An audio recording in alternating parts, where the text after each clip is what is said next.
I'm Barb. And I'm Jim. We've got Gardens of Goodness as our garden, and our Cider House of Wisconsin is our liquid side of the family. Liquid cider family. Your cider is amazing. Could you tell us a little bit about the process? Our trusty orchard crew is out pruning right now. It's winter time. We're trying to get the branches so that the trees will bear. We're hoping we'll have a better year than last year. We'll actually get a fairly decent apple crop. Yeah, last year was kind of a mess. But your brandy is you just made a new batch? Just came out of oak. It's on the shelves in stores. In stores. Could you tell me a little bit about your antique apple orchard?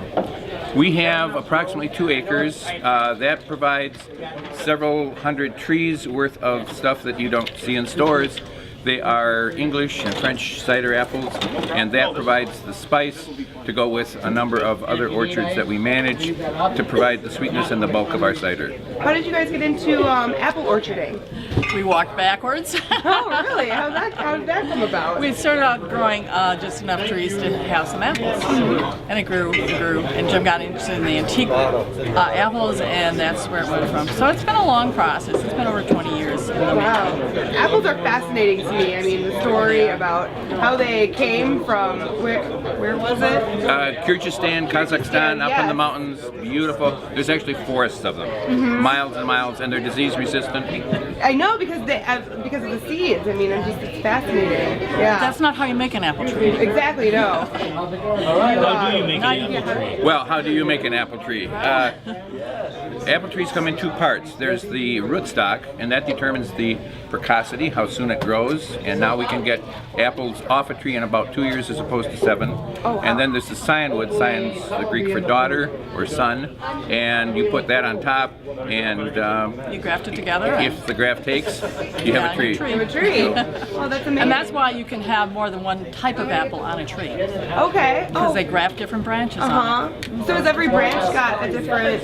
That provides some pollination problems, so we're lucky if we get one, and then we stick with that. Yeah, right. But the scionwood is going to tell you what kind of an apple you have, and the rootstock will tell you how big that tree will get to be.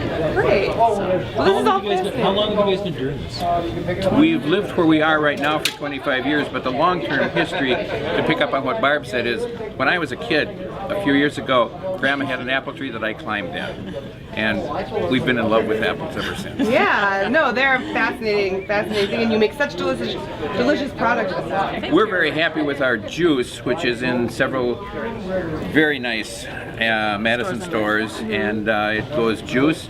Then we ferment that. We've got some of that fermented stuff along. We're thrilled to see some hard cider on the market that's Madison produced. That gets distilled, and on the rare occasion we make mistakes, it's vinegar that's wonderful. Ooh, apple cider vinegar. Yeah. Well, thank you so much for coming to Distill America. Thanks for having us. Yeah, it was nice to talk.